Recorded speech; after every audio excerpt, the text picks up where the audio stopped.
സുഹൃത്തുക്കളെ, ഉർവശി ശാപം ഉപകാരം എന്ന് നമ്മൾ പറയാറുണ്ട്, പഴഞ്ചൊല്ലാണ്. സത്യത്തിൽ മകളുടെ സ്ഥാപനവുമായി, ആഭരണ കടയുമായി ബന്ധപ്പെട്ട വിവാദങ്ങൾ, കേസുകളെല്ലാം നടൻ കൃഷ്ണകുമാറിന് രാഷ്ട്രീയത്തിൽ വലിയ മൈലേജ് ഉണ്ടാക്കി കൊടുക്കുന്നു എന്നുള്ളതാണ് മനസ്സിലാക്കാൻ പറ്റുന്നത്. കാരണം കൃഷ്ണകുമാർ ആരാണ്, എന്താണ് എന്നുള്ളത് കൃത്യമായിട്ട് നമുക്ക് അറിയില്ലായിരുന്നു. എനിക്കൊക്കെ അറിയാം, അദ്ദേഹം ഓൾ ഇന്ത്യ റേഡിയോയിലൂടെ കടന്നു വന്നാണെന്ന് അറിയാം, പൊതുവെ ആളുകൾക്കറിയാം, അതൊക്കെ അറിയാം. അദ്ദേഹത്തിൻ്റെ കരിയർ എങ്ങനെയായിരുന്നു എന്നുള്ള അറിയാം, ചലച്ചിത്ര രംഗത്തേക്കുള്ള വരവ് അറിയാം, ഒക്കെ അറിയാം.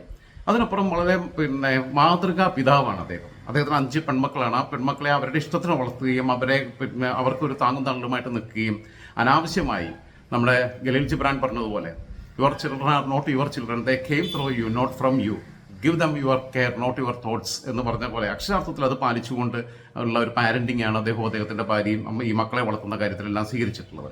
അനാവശ്യമായ അവരുടെ കാര്യങ്ങളിൽ ഇടപെടാതെ, എന്നാൽ നിയന്ത്രിക്കേണ്ട കാര്യങ്ങളിലൊക്കെ ചില കാര്യങ്ങളിലൊക്കെ ആണെങ്കിൽ ഒരു വഴി കാണിച്ചു കൊടുക്കുകയും ഒരു ഉപദേശം കൊടുക്കുകയും ചെയ്യുന്നതിനപ്പുറത്തേക്ക് അങ്ങനെ തല്ലി പഠിപ്പിക്കാൻ പോകാറില്ല എന്നുള്ളതാണ് അദ്ദേഹത്തിന്റെ ഏറ്റവും വലിയ ക്വാളിറ്റി ആയിട്ട് എനിക്ക് തോന്നിയിട്ടുള്ളത്. ഒരു മാതൃക രക്ഷാകർത്താക്കളാണ് അദ്ദേഹത്തിന്റെ ഭാര്യയും. എന്തായിരുന്നാലും ഇപ്പോൾ ഈ സ്ഥാപനത്തിലെ ജീവനക്കാരെ അവരെ കണ്ണടച്ച് വിശ്വസിച്ചു എന്നുള്ളതാണ് മനസ്സിലാക്കേണ്ടത്. കണ്ണടച്ച് വിശ്വസിച്ചിട്ട് അവർ പാൽ കൊടുത്ത കൈക്ക് തിരിച്ചു പിടിക്കുക ചെയ്തത്. ലക്ഷക്കണക്കിന് രൂപ അവർ അവരുടെ QR കോഡിലേക്ക് സ്കാൻ ചെയ്യിപ്പിച്ച് അവരുടെ ഗൂഗിൾ പേയിലേക്ക് പൈസ മേടിക്കുകയും മറ്റേത് വർക്ക് ചെയ്യുന്നില്ല എന്ന് പറഞ്ഞ് ഈ കസ്റ്റമറെ കബളിപ്പിച്ചുകൊണ്ട് കസ്റ്റമറെയും കബളിപ്പിക്കുന്നു, ഉടമയും സ്വന്തം അനിയത്തിപ്പാരെ പോലെ സ്നേഹിച്ച് വിശ്വസിച്ച് അൺകണ്ടീഷണലായിട്ട് അവർക്ക് എല്ലാ സപ്പോർട്ടും പ്രൊവൈഡ് ചെയ്ത് അവർക്കിടയ്ക്ക് ഈ അപ്രൈസിലൊക്കെ വെച്ച് ഇടയ്ക്ക് അവർക്ക് എക്സ്ട്രാ ബോണസ് ഒക്കെ നൽകി അങ്ങനെ കൊണ്ടു നടന്ന കുട്ടികൾ അവരെ അത്ര വലിയ ചതിയാണ് ചെയ്തത്.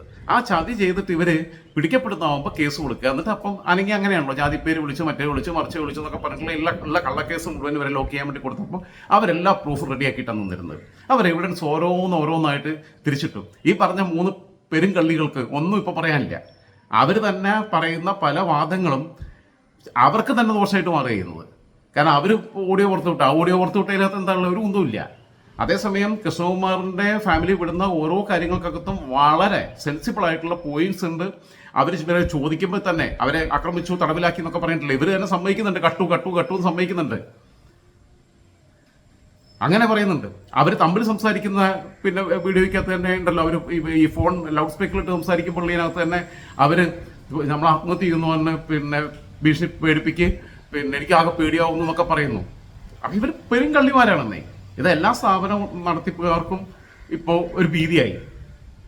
തൊഴിലാളികളെ കണ്ണടച്ച് വിശ്വസിക്കാൻ പറ്റില്ല എന്നുള്ള ധാരണ ഇങ്ങനെയുള്ള ചില കള്ളിമാർ കാരണം ബാക്കിയുള്ളവരുടെയും കൂടി ബാക്കി വിശ്വസ്തരായിട്ടുള്ള തൊഴിലാളികളെ പോലും മറ്റുള്ളവർ സംശയിക്കുന്ന അവസ്ഥയിലേക്ക് കാര്യങ്ങൾ നീങ്ങാം. എന്തായാലും ഞാൻ പറഞ്ഞു വന്നത്, കൃഷ്ണകുമാറിനെ സംബന്ധിച്ചിടത്തോളം അദ്ദേഹത്തിന്റെ ഇമേജ് വർദ്ധിച്ചിരിക്കുന്നു.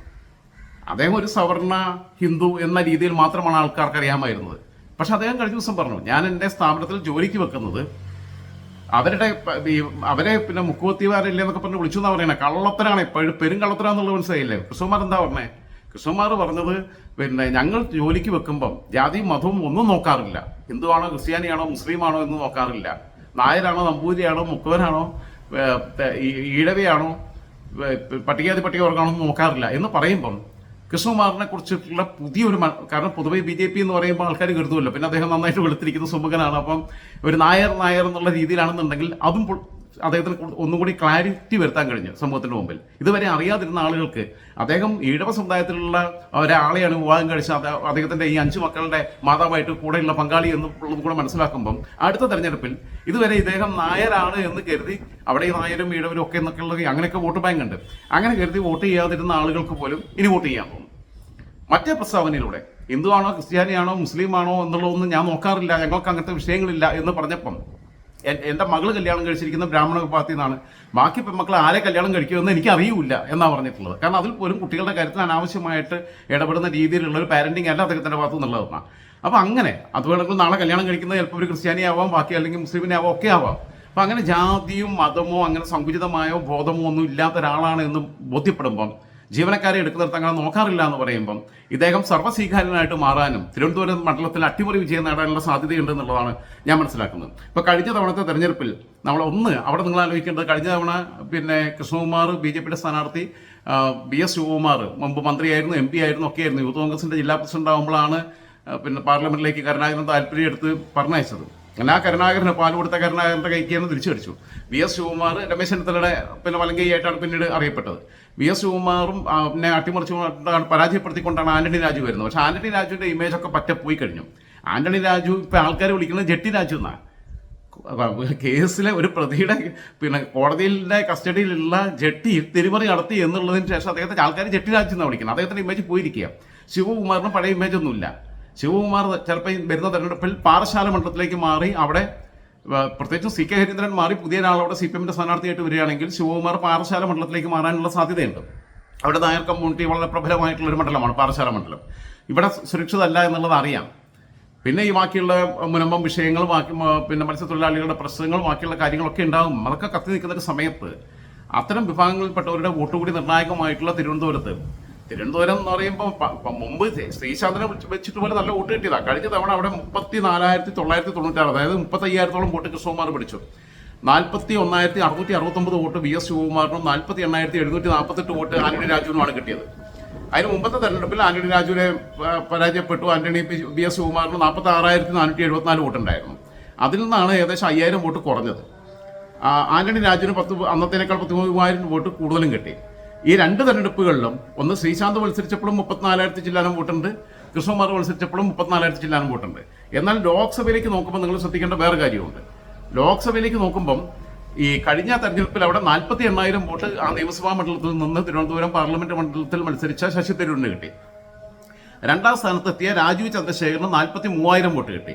27,000 വോട്ട് മാത്രമാണ് ഇടതുമുന്നണി സ്ഥാനാർത്ഥിക്ക് അവിടെ കിട്ടിയത്, കൗപ്പന്ന്യൻ രവീന്ദ്രന്. അതിനു മുമ്പത്തെ തെരഞ്ഞെടുപ്പിൽ 57,000 വോട്ടുണ്ടായിരുന്നു ശശി തരൂരിന് അവിടെ.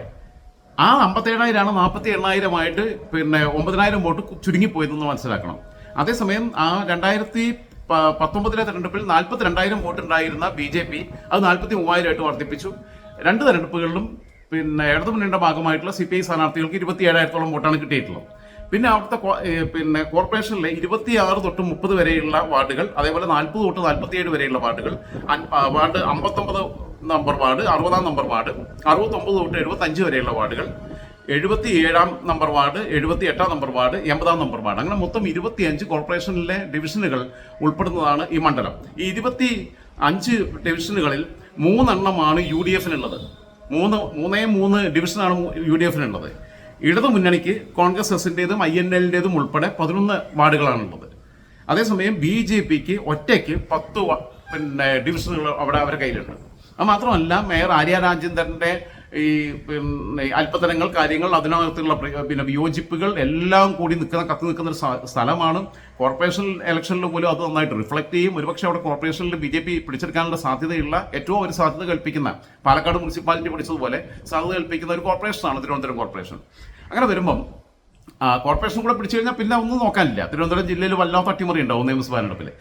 ഈ കൃഷ്ണകുമാർ അവിടെ 2026 വീണ്ടും മത്സരിച്ചാൽ കൃഷ്ണകുമാറിന് ഈസി വാക്ക് ഓവറിലേക്ക് കാര്യങ്ങൾ പോകുന്നു. കാരണം അദ്ദേഹത്തിനെതിരെ ഇരവാദം ഉന്നയിച്ചവർ വേട്ടക്കാരാണ് എന്ന് സമൂഹത്തിന് ബോധ്യപ്പെടുകയും ഇദ്ദേഹം യഥാർത്ഥത്തിൽ ഇരയാണെന്നും ഇങ്ങനെയാണ് ഇദ്ദേഹത്തിന്റെ മക്കളും ഭാര്യയും ഒക്കെ ആ കുട്ടികളെ അത്രയും സ്നേഹത്തോടെ കരുതുകയും കണ്ണടച്ച് വിശ്വസിക്കുകയും ചെയ്യുകയും ഒക്കെ ചെയ്തതിന്റെ ഭാഗമായിട്ടും പിന്നീട് ഇദ്ദേഹം ഏതെങ്കിലും ഒരു ജാതിയുടെ ഫ്രെയിമിൽ ഒതുക്കാൻ പറ്റുന്ന ഒരാളല്ല എന്നും, കാരണം മകള് കല്യാണം കഴിച്ച ബ്രാഹ്മൺ, പിന്നെ ഇദ്ദേഹം കല്യാണം കഴിച്ച ഈഴവ, ഇദ്ദേഹം നായർ, അങ്ങനെയൊക്കെയുള്ള വല്ലാത്ത എല്ലാ പിന്നെ രീതിയിലുമുള്ള ഫ്ലെക്സിബിൾ ആയിട്ടുള്ള കാഴ്ചപ്പാടുള്ള ഒരു പിന്നെ വ്യക്തി എന്ന രീതിയിൽ, ഒരു മാതൃക പിതാവ് എന്ന രീതിയിൽ മാത്രമല്ല, കഴിഞ്ഞ നിയമസഭാ തെരഞ്ഞെടുപ്പ് പോലും അദ്ദേഹം ഒരു ക്യാമ്പസിൽ പോയപ്പോൾ SFIക്കാർ അദ്ദേഹത്തെ കൂക്കുകയും അദ്ദേഹത്തെ പ്രസംഗിക്കാൻ അനുവദിക്കാതിരിക്കുകയൊക്കെ ചെയ്തു.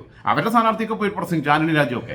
അത് കഴിഞ്ഞിട്ട് ഇദ്ദേഹം ചെന്നപ്പോൾ പിന്നെ ഇദ്ദേഹത്തിന് വേദി നിശ്ചയിക്കുന്ന അവസ്ഥയ്ക്ക് എത്തിയപ്പം എന്തായിരുന്നാലും അവസാനം ആളുകളൊക്കെ ഇടപെട്ട് അദ്ദേഹം സംസാരിച്ചപ്പം മക്കളെ എന്ന് പറഞ്ഞുകൊണ്ടാണ്. സാധാരണ ആൾക്കാരാണെങ്കിൽ വെല്ലുവിളിക്കും, നീയൊക്കെ വിചാരിച്ചാലും ഞാനിവിടെ പ്രസംഗിക്കാൻ വന്നാൽ ഞാൻ അങ്ങനെ പ്രസംഗിച്ചിട്ടേ പോകുള്ളൂ എന്നൊക്കെയുള്ള വെല്ലുവിളിയുടെ ഭാഗത്തല്ല, ഒരു പിതാവിൻ്റെ മാനസികാവസ്ഥയോടെ ആ SFIയുടെ പ്രവർത്തകരെ പോലും മക്കളെ നിങ്ങളുടെ ജീവിതം ഇങ്ങനെയല്ല രാഷ്ട്രീയം പ്രവർത്തിക്കേണ്ടത്, ഇങ്ങനെ ആക്രമിക്കാനല്ല പോകേണ്ടതെന്നൊക്കെ പറഞ്ഞ് ഒരു പിതാവിൻ്റെ വാത്സല്യത്തോടെ ആ കുട്ടികളെ ഡീൽ ചെയ്തതും സംഭവം കണ്ടതാണ്. അപ്പോൾ എന്തായിരുന്നാലും വരുന്ന തെരഞ്ഞെടുപ്പിൽ എനിക്ക് തോന്നുന്നു BJPക്ക് കേരളത്തിൽ ഉറപ്പിക്കാവുന്ന ആദ്യത്തെ മണ്ഡലമായി തിരുവനന്തപുരം മണ്ഡലം മാറുകയാണ്. ജെട്ടി രാജു തോക്കും. VS ശിവകുമാർ ചിലപ്പോൾ പാറശാലയ്ക്ക് മാറുകയാണെങ്കിൽ ഇവിടെ സുരക്ഷിതമല്ല എന്നുള്ള അദ്ദേഹത്തിന് ബോധ്യമുണ്ട്. അങ്ങനെ കാരണം അദ്ദേഹമൊക്കെ ഇപ്പോൾ വല്ലാത്തൊരു ഗതികേട്ടിൽ നിൽക്കുകയാണ്. അപ്പം പിന്നെ ഈ പലരെയും ഒഴിവാക്കിയിട്ട് അദ്ദേഹത്തെ മന്ത്രി സതീഷിനെ പോലും വെട്ടിയിട്ടാണ് രമേശ് ചെന്നിത്തല അദ്ദേഹത്തെ മന്ത്രിയായിട്ട് നിയോഗിച്ചത് 2011 ഉമ്മൻചാണ്ടി മന്ത്രിസഭയുടെ സമയത്ത്. അതിലുള്ള പ്രതിഷേധം പക സതീഷിന്റെ ഉള്ളിലുണ്ട്. അപ്പം എന്തായിരുന്നാലും എങ്ങനെ വന്നാലും കോൺഗ്രസിന്റെ സ്ഥാനാർത്ഥിയായിട്ട് ശിവകുമാർ അവിടെ നിന്ന് കാല് വരാൻ ഇപ്പുറത്തെ ആൾക്കാരും ഉണ്ട്. അപ്പോൾ അങ്ങനെയൊക്കെ വരുമ്പം ശിവകുമാർ സുരക്ഷിതമായിട്ടുള്ള രീതിയിൽ അങ്ങോട്ട് പോകാനാണ് സാധ്യത. ഇനി ഇവിടെ നിന്നാൽ തന്നെയും ഇപ്പോഴത്തെ സാഹചര്യം വെച്ചിട്ട് തിരുവനന്തപുരത്തുള്ള ചില സുഹൃത്തുക്കളുമായിട്ടൊക്കെ സംസാരിച്ചതിന്റെ അടിസ്ഥാനത്തിൽ മനസ്സിലാക്കാൻ പറ്റുന്നത് ഇദ്ദേഹത്തിന് ഈ തുടക്കത്തിൽ ഞാൻ പറഞ്ഞതുപോലെ ഉർവശി ശാപം ഉപകാരം എന്ന് പറഞ്ഞതുപോലെ തന്നെ പൈസ കുറച്ച് പോയെങ്കിലും അതിൽ എല്ലാം തിരിച്ച് കിട്ടലുണ്ടാവില്ല. അവരൊക്കെ ഡൈവേർട്ട് ചെയ്ത് പോയിട്ടുണ്ടാവും, കേസൊക്കെ പോകേണ്ടി വരും, കഷ്ടപ്പെട്ടുണ്ടാക്കിയ പൈസയാണ്. എന്നാൽ തന്നെയും പൈസ അത്രയും പൈസ കൊടുത്താൽ പോലും വാങ്ങാനോ ഉണ്ടാക്കിയെടുക്കാനോ പറ്റാത്ത ഒരു വോട്ട് ബാങ്ക് അദ്ദേഹത്തിന് ഇതിലൂടെ കിട്ടിക്കഴിഞ്ഞിരിക്കുന്നു. അദ്ദേഹത്തിന്റെ ഇമേജ് പ്രതിച്ഛായ നന്നായി വർദ്ധിച്ചിരിക്കുന്നു. അത് അദ്ദേഹത്തിന്റെ രാഷ്ട്രീയ കരിയറിൽ വലിയ നേട്ടമായി വരാൻ പോകുന്ന നിയമസഭാ തെരഞ്ഞെടുപ്പിന് മാറുമെന്നതിൽ യാതൊരു സംശയവുമില്ല.